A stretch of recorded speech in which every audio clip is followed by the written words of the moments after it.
한 달 동안에 우리의 밀린 숙제들, 인생에서 언젠간 꼭 하겠지, 해야지 하면서 미뤄두었던, 그래서 그것과 함께 우리의 행복도 늘 뒤로 밀려 있었던 그 밀린 숙제들을 하나하나 찾아내서 해가고 있습니다. 그 시작은 버킷리스트, 죽기 전에 꼭 해야 될 일들이라고 하는 그 우리의 생각에서부터 출발이 되었지요. 아마 죽기 전에 꼭 해야 될 일들을 적어보라 하면 많은 분들이 또 공통적으로 쓰는 내용들이 있을 겁니다. 그 중에 또 하나가 뭐냐면 다름 아닌 선을 행하는 겁니다. 나누고 베풀고 착한 일, 좋은 일을 하는 것. 아마 그런 내용들이 순서가 다르지 다 하나씩은 들어가 있을 겁니다. 우리는 마음속으로 늘 베풀고 싶은 마음, 베풀고 살고 싶은 그러한 마음들이 누구에게나 다 있습니다. 뿐만 아니라 하나님께서도 성경 말씀을 통해서 우리에게 착한 선행한 일을 살라는 말씀을 많이 주고 있습니다. 그 중에 한 두 구절만 볼까요? 디모데전서 6장 18절 한번 자막과 함께 읽어볼까요? 선을 행하고 선한 사업을 많이 하고 나누어 주기를 좋아하며 너그러운 자가 되게 하라. 바울 사도가 디모데에게, 한 교회를 담임하는 목사인 디모데에게 어떻게 성도들을 양육하고 가르칠까라는 말을 하면서 선을 행하고 선한 사업을 많이 하고 나누어 주기를 좋아하며 너그러운 자가 되도록 가르치라. 즉 교회에서 성도들에게는 바로 그런 것을 가르치라고 말합니다. 심지어는 이 착한 일인 다름 아닌 또 다른 예배의 행위라고까지 말씀하고 있습니다. 히브리서 13장 16절 말씀도 있습니다. 오직 선을 행함과 서로 나누어 주기를 잊지 말라. 하나님은 이 같은 제사를 기뻐하느니라. 자, 선을 행하는 것과 나누어 주는 것을 잊지 말라. 하나님은 이 같은 무엇을? 제사를. 즉 선을 행하고 나누어 주는 이 일을 하나님은 제사, 예배로 받아들이겠다는 겁니다. 그래서 지극히 작은 자에게 베푸는 그 선행을 하나님은 본인에게 하는 예배 행위로 받으시겠다라고 하는 겁니다. 그만큼 이 선행이라고 하는 것은 특별히 믿는 자들에게는 믿음의 영역에서 더 크고 위대하게 우리에게 주어진 과제들입니다. 사실 앞에서 말씀드렸지만은 모든 사람들 마음속에는 다 이러한 선행에 대한 욕구가 있습니다. 어린아이들에게 너 커서 뭐가 될래? 라고 말할 때도요, 그냥 뭐가 된다고 말하지 않고 꼭 그 앞에 이유를 달잖아요. 그럼 이렇게 말합니다. 저는요 의사가 될 거예요. 왜냐하면 가난한 사람들이 돈이 없어서 병을 못 고치고 죽어가는 것이 안 좋잖아요. 저는 의사가 돼서 가난한 사람들을 치료해 줄 거예요. 이렇게 말하는 친구가 있는가 하면, 저는 변호사가 돼서 괜히 억울하게 누명을 쓰고 감옥에 가는 일이 없도록 저는 그들을 변호해 줄 거예요. 또 어떤 사람들은 저는 나중에 고아원을 차려서 많은 아이들에게 따뜻한 가정을 선사해 줄 거예요. 이렇게 많은 사람들의 마음속에는 이러한 선행에 대한 욕구가 있다는 거예요.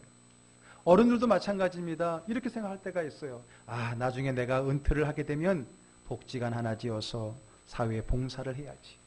나중에 내가 은퇴를 하면은 선교지에 나가서 마지막 여생을 복음 증거하고 그 어려운 나라들을 돕는 일에 나의 삶을 드릴 거야. 늘 이렇게 말하죠. 심지어 어떤 분들은 내가 로또만 당첨돼봐. 내가 로또만 맞으면 말이야, 내가 절반을 뚝 뛰어갖고 내가 사회에 기부할 거야. 보란 듯이 이렇게 말합니다. 즉 많은 사람들의 마음속에는 이러한 선행에 대한 뭔가 나누고 베풀고 싶은 마음들이 그 안에 다 들어가 있다는 거예요. 그런데 여러분 그거 아세요? 대부분의 이러한 선행의 욕구는 다 가정법 안에 표현된다는 거예요. 무슨 법? 가정법. 만약이라는 것에. 만약 내가 무엇이 되면, 만약 나에게 무엇이 생기면, 만약 나에게 어떤 기회가 오게 되면 내가 그때는 정말 보란듯이 내가 선행을 행하겠다는 거예요. 즉 우리 마음속에는 선행의 욕구가 다 있는데 문제는 그 욕구는 늘 만약이라고 하는 그 가정법 속에 갇혀져 있다는 것이 문제라고 하는 겁니다. 결국은 선행은 언젠가는 꼭 할 것이라고 하는, 어쩌면 영원히 오지 않을 그 미래에 가둬두고 있는 또 다른 밀린 숙제라고 하는 거죠. 그러면서도 늘 마음속에는 그 선행에 대한 욕구의 마음을 갖고 있는 이유는 뭘까요? 그것을 통해서 스스로 위로를 삼고 있는 건 아닙니까? 그것은 정말 남을 위한 말이기보다는 나도 이렇게 남을 생각할 줄 아는 사람이라고 하는 스스로에 대한 만족 혹은 자기의 그런 마음에 대한 알림, 그런 사람으로 끝나지 않나 생각이 듭니다. 이런 사람들은요, 혹 내가 만약이라고 하는 것이 현실로 다가오더라도 그는 잘 선행을 하지 못할 거예요. 아니, 선행을 하더라도 그것은 그 사람을 위함이 아닌 자신을 드러내고 싶은 자신에 대한 그 마음으로 끝나버릴 때가 많다는 겁니다. 그러면 어떻게 누구든지 마음속에 있는 이 선행에 대한 욕구를, 가정법에 갇혀있는 그 선행을 우리의 밖에, 미래가 아닌 오늘의 현실의 삶 속에서 실천해낼 수 있을까요? 밀린 숙제가 아닌 오늘의 삶 속에서 누릴 수 있는 행복한 삶을 위한 나눔은 어떻게 시작될 수 있는 걸까요? 오늘은 그 말씀에 초점을 맞추어서 그 나눔의 이야기를 함께 나누려고 합니다.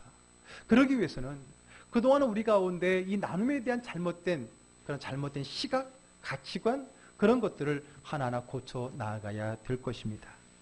저는 오늘 그런 말씀을 나누기 위해서 우리가 너무나도 잘 알고 있는 베드로와 요한이 성령 은혜를 받고 처음으로 경험했던 그 기적의 사건으로 여러분들을 안내하려고 합니다. 자, 오늘 본문에는 예수님의 제자들 가운데에서도 또 으뜸이었다라고 하는 베드로와 그리고 요한이 성전 앞에 있었던 선천성 하반신 마비 장애인을 은혜 가운데 예수님의 이름으로 고치시는 그러한 말씀입니다. 여러분, 예수님의 십자가와 부활 그리고 승천을 경험한 제자들은요, 예수님의 말씀대로 예루살렘을 떠나지 않고 열심히 기도한 결과 무엇을 얻게 되었습니까? 성령의 충만함을 얻게 되었습니다. 그게 바로 앞에 있는 2장의 말씀입니다. 그들이 예루살렘에서 예수님의 약속대로 열심히 성령을 사모하며 기다렸더니 하늘에서 성령이 불같이 불의 혀같이 바람과 같이 그들에게 임하여서 그들을 뜨겁게 만들었거든요. 그런 은혜를 체험한 그들이 오늘 이러한 은혜의 기적의 주인공이 되었던 겁니다. 한때는 예수님을 부인하고 예수님을 버리고 도망갔던 그런 제자들이 예수님의 부활과 그리고 무엇보다 성령의 충만함을 받고 나서 그들의 삶이 변화되기 시작했다는 겁니다. 나약한 그들이 강해졌고요. 늘 불안했던 그들에게 용기가 생겼고요. 죽음을 무서워하던 그들은 이제는 죽음을 무서워하지 않는 순교자의 삶을 살아가는 그러한 인생이 되었던 것을 우리는 너무나 잘 알고 있습니다. 특별히 제자들 중에 베드로와 요한이 오늘 말씀에 보면 1절에 제9시라고 말하는데 성경에서의 시간은 플러스 6으로 하면 됩니다. 왜냐하면 그때는 해를 뜰 때를 0시로 봤거든요. 그러니까 대략 6시에 해가 뜬다라고 한다면 대략 6시 정도를 플러스하면 오늘의 시간과 같을 겁니다. 제9시, 그러니까 오후 3시. 유대인들은 하루에 4번씩 기도를 하는데 그들이 그 기도하는 그 시간에 맞추어 성전으로 올라가고 있었던 겁니다. 그 예루살렘 성전에는 문이 한두 개가 아니라 여러 개가 있었습니다. 그 중에서도 니카노르라고 하는 문을 이용을 했는데 이 니카노르라고 하는 문은 유대인들이 보기에 예루살렘 성전에 있는 여러 문들 중에 가장 아름답다고 생각했습니다. 그래서 그 문에 이 별명이 있는데 무슨 문이라고요? 미문, 아름다운 문, 아름다운 미자에 문문자에서 아름다운 문이라고 그들은 그렇게 별칭으로 불렀던 겁니다. 그때 1세기에 활동했던 유대인 역사가 요세푸스는요, 그의 역사 기록 가운데 이 문에 대해서 이렇게 설명했습니다. 높이가 23m, 문 높이가 23m나 되고요. 당시에 고린도 지방의 그 유명한 또 가치 있는 그 청동으로 그 문을 만들고 이중으로 만들었다라고 기록을 하고 있어요. 그만큼 그 문은 아름다울 뿐만 아니라 웅장한 문입니다. 정말 좋은 문이고 그 예루살렘 성의 하나의 랜드마크처럼 자랑할 만한 그러한 문이었겠지요. 그런데 바로 그러한 문, 아름답고 웅장한 정말 좋기 좋은 그 문 앞에 앉아있는 오늘의 한 치유받은 그 거린의 모습은 어쩌면 그 앞에 있는 그 문과는 상당히 대조적인 모습은 아니겠습니까? 그는 다름 아니라 선천성 하반신 마비 장애인입니다. 뿐만 아니라 그는 스스로 돈을 벌어서 생계를 꾸려갈 수 없기 때문에 사람들에게서 구걸하여서 생을 살아가는, 쉽게 말하면 거지였습니다. 그는 사람들이 가장 많이 다니는 그런 목에 자리하고 있었지요. 더군다나 그곳은 성전으로 들어가는 문이기 때문에 하나님께 예배 드리는 자들, 또 예배 드리고 나오는 자들의 그 넉넉한 마음 때문에 구걸하기가 더 쉬웠을 거라는 겁니다. 바로 그 자리, 오늘 베드로와 요한이 많은 유대인들이 좋아하며 다니는, 그 많은 사람들이 다니는 그곳에 있던 한 거린을 보게 되는 것이고, 그를 통해서 오늘의 기적을 일으키게 되었다는 겁니다. 자, 그러면 오늘의 이 사건의 그 발단은 뭐냐? 오늘 베드로와 요한이 그곳에 있는 그를 어떻게 했다고요? 주목했다라고 성경은 말하고 있습니다. 자, 오늘 본문의 4절 말씀 한번 볼까요? 베드로가 요한과 더불어 주목하여 이르되 우리를 보라 하니 그랬습니다. 주목. 우리 옛날에 학교 다닐 때 선생님이 주목 많이 하죠. 예? 그 우리는 주목 이러고 또 장난도 치기도 하잖아요. 주목이 뭐예요? 주의 깊게 본다는 거예요. 세심하게 바라보는 겁니다. 그냥 보이기 때문에 보는 것이 아니라 세심하게 관찰하면서 의미 있게 바라보는 거예요. 오늘 베드로와 요한이 이 나면서부터 걷지 못하는 이 장애인이자 거린인 그 미문 앞에 초라하게 앉아있는 그를 주목하여서 주의 깊게 바라보면서 오늘의 기적은 시작이 됐던 겁니다. 바로 이것, 이 주목이 중요합니다. 저는 그래서 오늘 우리가 선을 행하는 데 있어서의 첫 번째 단계는 뭐냐? 그것은 옆 사람을 먼저 주목하라는 겁니다. 자, 옆 사람 한번 잘 쳐다보겠습니다. 자, 오늘 옷을 아주 잘 입고 화장도 잘 되고 머리도 잘 단정하죠? 자, 한번 눈 인사도 한번 하시고 옆 사람을 먼저 주목하라는 거예요. 여러분 사실 생각해 보세요. 오늘 그 미문 앞에 앉아있는 이 초라한 거린이 과연 우리의 눈을 끌기에 합당한 사람인가라는 것에 대해서 그렇지 않습니다. 왜 그렇지 않냐면은 사실 그 당시 상황을 한번 상상해 보면 우리는 쉽게 알 수 있습니다. 사도행전 3장 2절로 갑니다. 2절 말씀 읽어볼까요? 나면서 못 걷게 된 이를 사람들이 메고 오니 이는 성전에 들어가는 사람들에게 구걸하기 위하여 날마다 미문이라는 성전문에 두는 자라 했습니다. 오늘 처음 온 건가요? 네. 오늘 처음 왔더라면 없던 사람이 있기 때문에 눈에 띌 수 있겠지만은 그는 날마다 거기 있을 겁니다. 또 성경에는 기록되지 않았지만 여러분 솔직히 많은 사람들이 모이는 그 자리라면은 거지는 이 사람 한 사람밖에 없었겠습니까?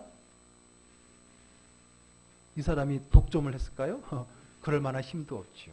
여러분 사람이 모이는 역이나 역 앞이나 혹은 시장에 가보십시오. 거기에는 이런 분들이 많이 계실 거예요. 그러나 한두 분이 아니죠. 한두 분이 아니기 때문에 어쩌면 우리의 눈을 끌기 쉽지 않을 거예요. 더군다나 늘 있는 그 자리에 있다라고 한다면 더더욱 우리 눈에 들어오지 않습니다. 더더욱 그 사람들은 화려한 사람이 아니라 초라한 사람이고 오히려 우리는 그 옆을 비껴서 빨리 지나가고 싶은 마음들 때문에 쉽게 우리 눈에 뜨거나 주목되지 않는 사람들이라는 거예요. 그런 그를 오늘 베드로와 요한은 어떻게 했다고요? 주목했습니다. 세심하게 바라보았다는 겁니다. 여러분 이게 중요합니다. 이게 왜 중요하느냐? 왜 옆 사람을 주목하는 것이 나눔의 출발이 될 수 있느냐? 그것은 다름이 아니라 우리의 잘못된 나눔의 출발 때문입니다. 왜 우리는 그동안에 나누려는 마음은 안에 있었지만 나누지 못하고 살았을까요? 그 이유가 나누겠다라는 그 마음의 생각이 자기 안에만 머물러 있기 때문이라는 거예요. 우리는요, 내 안에서 나만 바라보면, 나를 보면 남에게 나눌 수 있는 것을 찾기가 여간 힘든 것이 아닙니다. 나를 보면 내 안에서 남을 도울 수 있는 것을 볼 수가 없어요. 진짜 나눌 수 있는 것은 언제부터입니까? 옆 사람을 볼 때부터 나눌 수 있는 기회가 생기게 되는 겁니다. 오늘 아무 눈에도 들어오지 않는 오히려 피하고 싶은 그 사람을 주목하여 보았을 때에 비로소 그들을 도울 수 있는 마음과 그러한 도울 수 있는 일이 생겨날 수 있는 거예요. 선행은 바로 여기서 시작이 되는 겁니다. 여러분 베드로와 요한이 집에서 나올 때 성전에 기도하러 갈 때 성전 앞에 있는 늘 있는 그 사람을 내가 오늘은 한번 작정을 하고 고쳐야 되겠다 그런 마음을 하고 나왔을까요? 모르죠. 성경은 굳이 얘기 안 했으니까. 그러나 저는 그렇게 생각하지 않습니다. 내가 오늘은 저 사람 한번 고쳐보리라 그런 마음을 집에서 갖고 나온 것이라기보다는 오늘 지나가는 그 자리에 눈에 띈 그 사람을 스쳐 지나가지 않고 바라볼 때에 비로소 내가 저 영혼을 치유해야겠다라는 그런 마음의 나눔이 생겨나는 것은 아니겠습니까? 여러분, 돕는 마음은 내 안에서 시작되는 것이 아니라 어려운 이웃을 보는 그 현장에서 시작이 되는 겁니다. 사람들은 자기 마음속에만 생각합니다. 누굴 도와야지, 누굴 도와야지, 언제 도와야지. 그러다 보니까 그것은 늘 내일의 일이고 늘 가정법 속에 갇혀있다라 그랬지 않습니까? 어려운 사람을 꼭 도와야지라고 마음먹는 사람보다도 어려운 사람을 본 사람이 먼저 선행을 할 수 있다는 것을 우리는 기억해야 됩니다. 선행과 봉사는 강의실에서 배우는 것이 아니라 현장에 가서 보면 그러한 마음이 생기고 구체적으로 도울 수 있는 길이 열리게 되는 겁니다. 영화 쉰들러 리스트 많이들 아시죠? 쉰들러 리스트 모르세요? 제가 태신자 할 때 살짝 끝부분을 좀 드렸던 기억이 있는데, 쉰들러 리스트는 오스카 쉰들러라고 하는 그 사람에 관한 이야기입니다. 오스카 쉰들러는 독일 사람이고요. 히틀러 시대 때에 그 2차 세계대전 때에 사업을 하는 사람이었습니다. 그의 사업은 군수물자를 대는 거였어요. 그렇기 때문에 그는 전쟁이 오면 그의 사업은 번창해지게 됩니다. 더군다나 히틀러가 많이 죽인 그 유대인, 짐승만도 못한 그 유대인들을, 파리 목숨보다 못하게 여겼던 그들을 돈 한 푼 주지 않고 그들을 노동인구로 쓰면은, 공장인구로 쓰면은 그는 몇 배나 더 많이 남길 수 있는 부를 얻을 수 있거든요. 그래서 그는 그 전쟁통에 유대인들을 잘 이용해서 그런 사업을 통해 군수물자 납품을 통해서 많은 돈을 법니다. 그러던 그가 정말 파리 목숨보다 못하게 죽어가는 그 유대인들을 보면서 이제 사랑의 마음, 연민의 마음을 느끼기 시작하면서 그들이 죽어가는 그 모습을 안타까이 여기는 마음이 생겨나면서 이제는 그들을 돕기 위한 삶으로 바뀝니다. 그래서 어떻게 합니까? 유대인들을 너무 많이 죽이는데 죽이지 않는 사람들이 있어요. 뭐냐면 군수물자를 만드는 공장 직원으로 채용하면 그들은 어쨌든 전쟁에 필요한 지금 필요한 인원이기 때문에 죽이지 않았던 거예요. 그래서 그는 자기가 모았던 많은 재산들을 가지고 유대인들을 뇌물로 주고 사옵니다. 그리고 자기의 공장의 직원으로 채용을 합니다. 물론 겉으로는 군수물자를 만들기 위한 직원 채용이지만은 사실은 그들을 나의 안전한 공장에서 그들을 지키고 생명을 구원하려고 하는 마음이 그에게 있었던 거예요. 그래서 그가 유대인들의 사람들을 구원하기 위해서 그들을 누구를 데려올까라는 이름을 친 것, 그래서 그 바로 쉰들러 리스트, 그의 리스트라고 하는 겁니다. 여러분, 그가 처음부터 그 전쟁통에 죽어가는 유대인들을 내가 좀 살려야 되겠다, 그들을 구해야 되겠다라고 하는 마음을 작정을 하고 전쟁통에 뛰어든 것이 아닙니다. 오히려 그는 그 전쟁을 이용해서 돈을 벌려고 하는 그런 마음의 사람이었습니다. 그러나 그가 그렇게 베풀고 나누고 생명을 구할 수 있는 사람이 된 것은 그의 마음가짐이 아닌 어려움을 당하는 그들을 보는 그 현장에 있었기 때문이라고 하는 거죠. 많은 사람들은 돕겠다라는 마음을 그저 마음속으로만 언젠간 내가 무엇이 생기거든, 형편이 되거든 그렇게 뒤로 미루고 살아갈 때가 많아요. 그리고 나에게도 그런 마음이 있다라고 하는 그런 일만의 그 어떤 자부심만을 가지고 살아가는 인생이 얼마나 많습니까? 그러나 여러분, 남을 돕는 것은, 나누고 베푸는 것은 마음으로 되지 않습니다. 나를 바라본다고 되지 않습니다. 그래서 선행과 복지는 강의실에서 하기로 되어지는 것이 아니라 현장에서 되어지는 겁니다. 여러분, 선교도 마찬가지입니다. 아무리 여기서 선교에 대한 말씀에 증거하고 선교 헌금을 하고 선교사 보내자라고 말해도, 백말 말해도 직접 선교 현장에서 어려움을 당하고 또 예배를 사모하는 그런 그들을 바라볼 때에 진정 선교의 일이 일어나게 되는 겁니다. 이번 여름방학에도 제가 굳이 선교의 이런 비전 여행을 한번 가져가는 것도 백날 이야기해봤자 소용없는 거예요.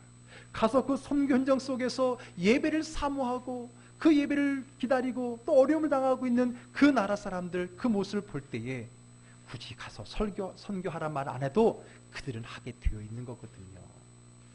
나눔도 마찬가지입니다. 내 마음속에 어떻게 나눌까, 무엇을 나눌까, 얼마를 나눌까 고민하면 고민하다가 인생 끝나지만은, 그러나 필요가 있는 또 어려운 그 이웃을 바라보는 그것이 오늘 내 안에 속에 있는 갇혀있는 그 선행의 나눔의 마음을 끄집어낼 수 있는 첫 번째 단계라는 겁니다. 그래서 우리는 나를 보지 말고 옆 사람을 먼저 주목해야 됩니다. 나를 먼저 보지 말고 남을 먼저 보아야 됩니다. 나를 보면 무엇을 줄 수 있는지 알 수 없어요. 왜?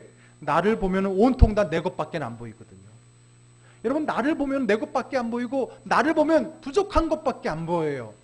내 것만 바라보면 나눌 수 있는 건 하나도 보이지 않고 오히려 부족한 것만 보이게 됩니다. 그러니 줄 수 없습니다. 줄 수 있는 것이 아무것도 없습니다. 무엇을 주어야 될지도 모릅니다.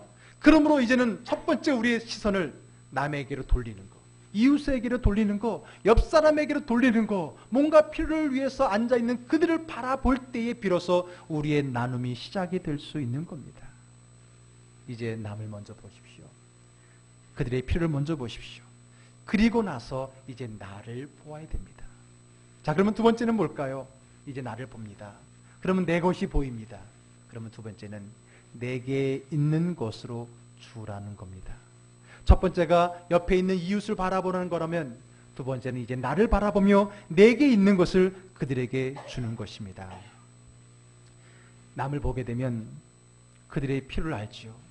그런 가운데 나를 보면은 내가 무엇을 줄 수 있는지가 보이게 됩니다. 나를 먼저 보면 줄 게 하나도 없었는데 남을 먼저 보니까 내게 줄 게 있는 것을 발견합니다. 이게 무엇인가요? 그에게 없는 내 것이 보인다는 거예요. 그에게 없는 그 내 것을 주면 되는 겁니다.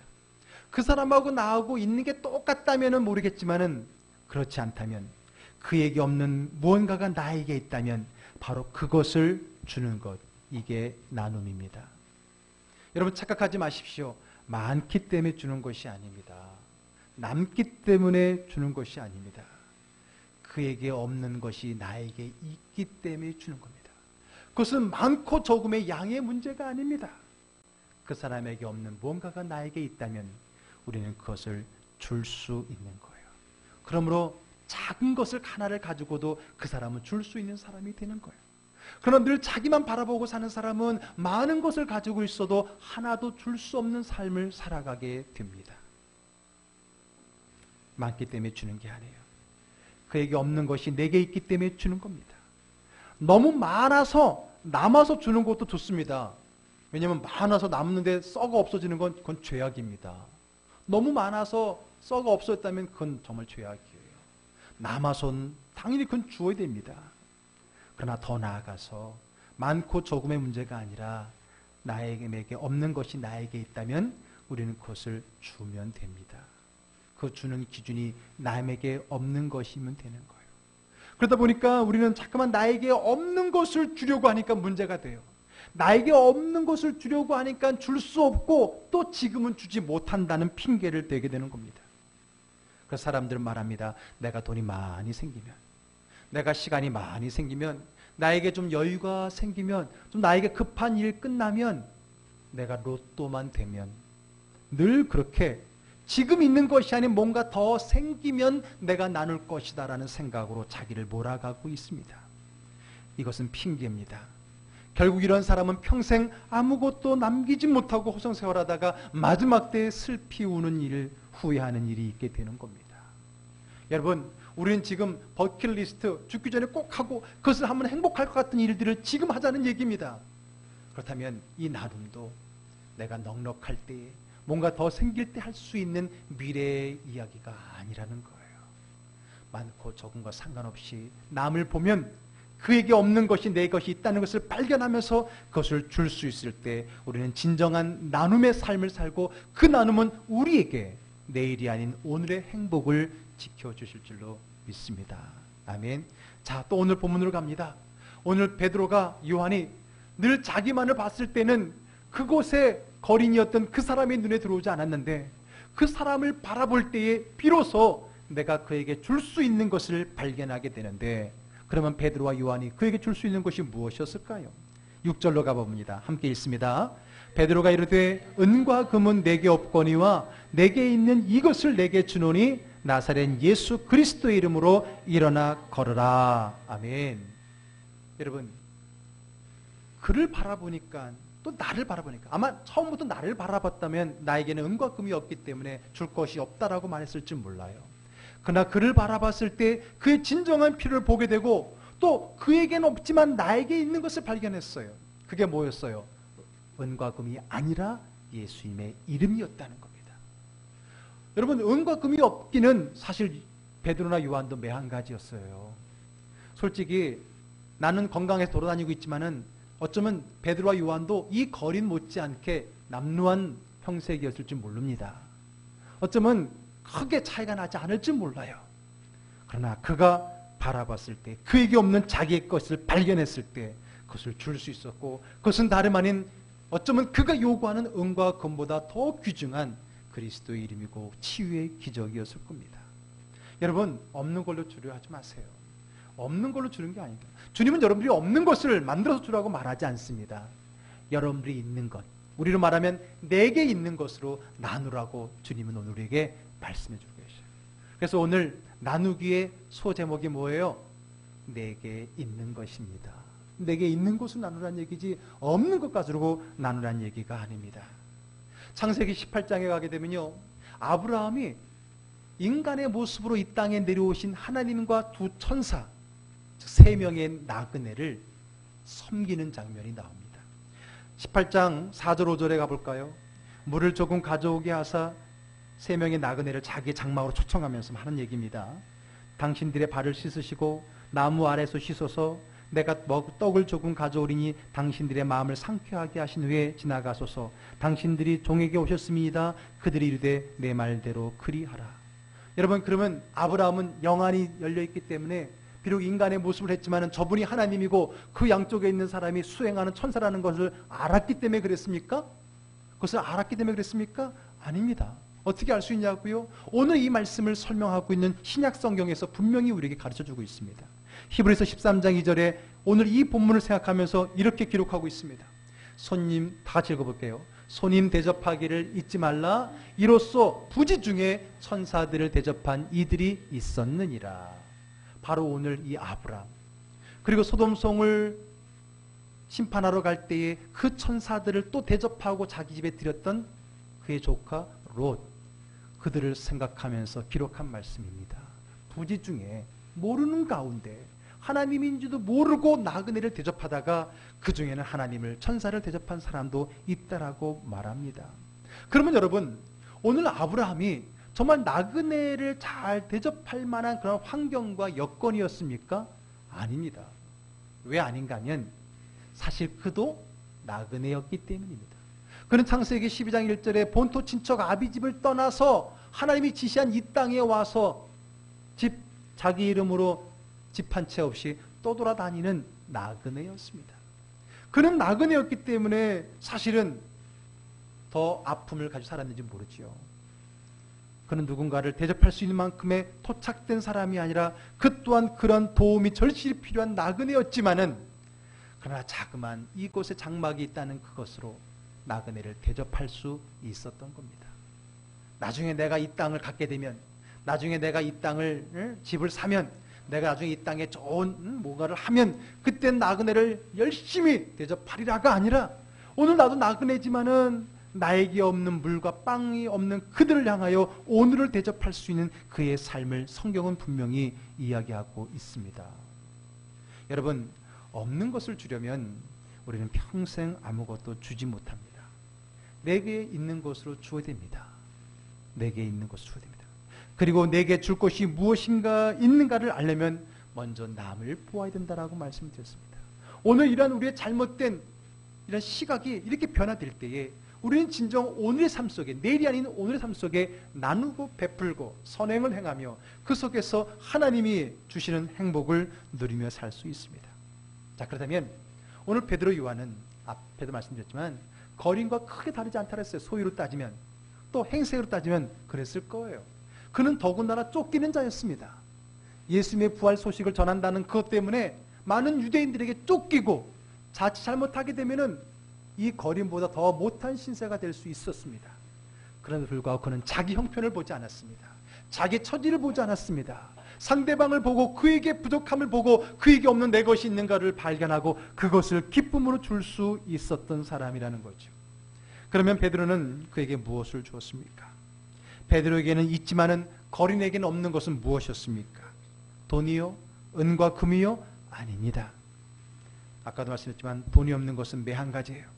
그러면 거린에게는 없지만은 베드로와 요한에게 있는 건 무엇이었습니까? 믿음이었습니다.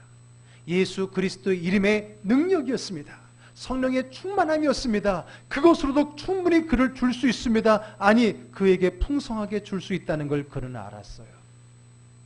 그래서 그는 그것을 주기 위해서 그를 다시 한번 주목합니다.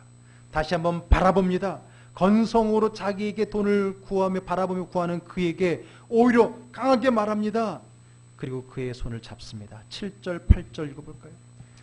오른손을 잡아 일으키니 발과 발목이 곧 힘을 얻고 뛰어 서서 걸으며. 여기까지. 예.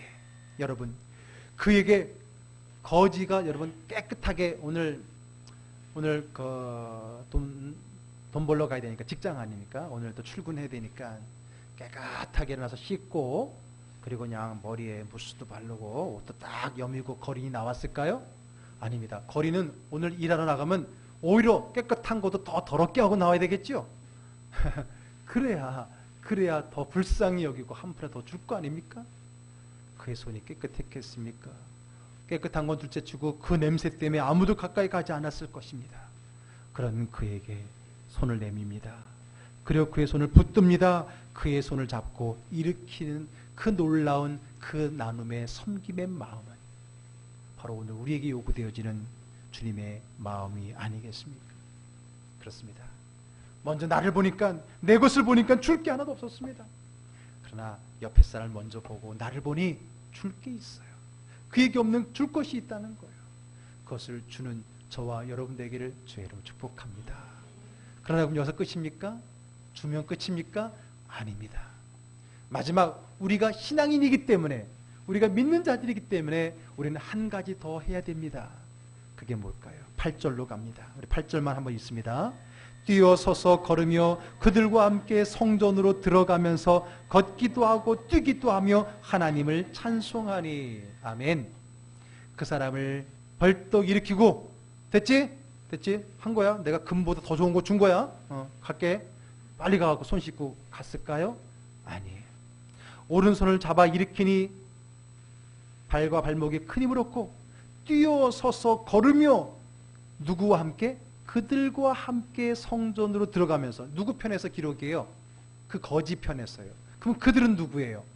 나를 일으킨 베드로와 요한과 어떻게? 함께라는 겁니다. 그 말은 뭐냐면 베드로와 요한은 그 사람을 바짝 일으켜서 걷게 하는 것으로 끝내지 않았다는 겁니다. 그와 함께 그를 데리고 어디로 갔어요? 성전으로 갔어요. 무슨 문을 통과했어요? 미문. 많은 사람들이 웅장하고 아름답고 황홀해하는 그곳에 가장 초라한 한 인간이 드디어 그에게도 이 문이 아름다운 문이 될 수 있었던 거예요. 그 문을 박차고 얼마나 그가 그 자리에서 꿈을 꿨겠습니까? 나도 저 사람들처럼 자유롭게 저 아름다운 문을 박차고 들어가서 그곳에서 예배드리면 좋겠다. 물론 여러분, 다른 사람들이 데리고 들어가면 안 될까요? 안 됩니다.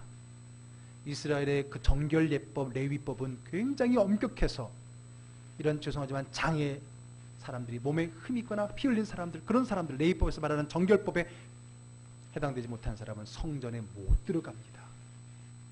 그런 그가 형편과 처지를 통해서는 도무지 그 문을 들어갈 수 없고, 많은 사람들이 아름답다라고 하는 그 문은 나에게는 처절한 문으로 비참하게 살았던 그가 드디어 함께 그 아름다운 문을 걸어 들어가 하나님 앞에 찬양하고 예배할 수 있었다는 겁니다. 여러분, 우리의 나눔은 그저 그의 필요를 채워주는 것으로 끝내면 안 됩니다. 그 다음에는 그들과 함께 해야 됩니다. 그들과 함께 하나님의 전에서 찬양하며 예배하는 삶을 살아가야 되는 겁니다.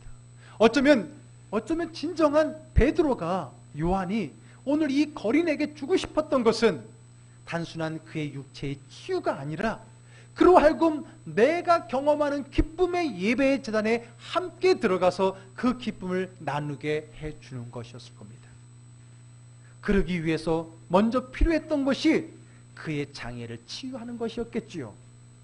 결국은 그에게 진정으로 주고 싶었던 것은 믿음이었습니다. 함께 하나님의 전에서 기뻐 뛰며 찬양하며 예배할 수 있는 그 기회를 주고 싶었던 것이 진정한 베드로와 요한의 마음이었고, 바로 그에게 필요한 것은 무엇보다도 그 영적인 체험이었다라고 하는 겁니다. 오늘 우리도 마찬가지입니다.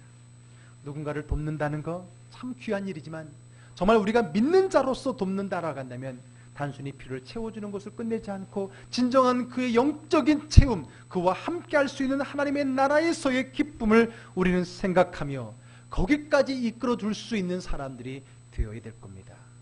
그리할 때 우리의 기쁨은 주님의 기쁨이 되어주고, 그 기쁨은 우리 모두의 기쁨이 될 줄로 분명히 믿습니다. 저는 우리 즐거운 교회가 진정 나누기를 힘쓰고 나누는 즐거움을 누리는 교회가 되기를 원합니다. 여러분, 우리를 돌아보면 우리도 부족해요. 쉽게 말해서 우리도 대출이 있고 이자가 나가고 우리도 마이너스, 그거 다 갚고 흑자로 돌아서고 이제 막 쌓이면 그때 나누겠다면은 평생 못 나눕니다. 개인도 마찬가지입니다. 내가 넉넉해지면 나누겠지 평생 못 나눕니다. 죄송하지만 그런 사람에게는 넉넉할 기회를 하나님은 주시지 않을 거예요. 넉넉해서가 아니라 먼저 상대방의 필요를 보았고, 그에게 없는 것이 내게 있기 때문에 나에게 필요하냐 부족하냐를 떠나서 그에게 부족한 것이, 그에게 없는 것이 내게 있는 것을 발견할 때에 그것을 나누는 그 자리에 하나님이 기적으로 함께해 주십니다. 저는 우리 교회가 나누는 교회가 되길 원합니다. 지역을 섬기고 저는 선교지 땅끝까지 섬길 수 있는 교회가 되길 원합니다. 야, 적어도 지역을 섬기려면 우리가 어느 정도 예산이 돼야 되고 어느 정도의 사람이 돼야 되고, 세상에 말하는 것에 귀 기울이지 마십시오. 우리가 선교지를 섬기려면 적어도 우리 교회가 몇 명은 모여야 되고 재정이 얼마가 돼야 되고, 여러분 거기에 갇히지 마십시오. 그렇게 커지면 또 그 커지는 것을 유지하기 위해서 또 다른 쓰임이 있지 않겠습니까? 진정한 나눔은 내가 아닌 상대방을 바라봄으로 시작되고, 그에게 없는 것을 내가 내줌으로써 우리에게 주어지는 겁니다. 그리고 무엇보다 그 모든 것을 통하여 하나님 앞에 영광이 되어지고 함께 하나님 앞에 기쁨의 찬양을 드릴 수 있는 그러한 교회가 되는 것, 그러한 성도가 되는 것, 이것이 오늘 우리에게 주시는 주님의 말씀임을 기억하시기 바랍니다. 진정한 나눔을 통한 행복한 삶을 누리는 저와 여러분, 내일이 아닌 오늘의 그러한 삶을 누리는 저와 여러분 되기를 주님의 이름으로 축복합니다. 아멘. 기도하겠습니다.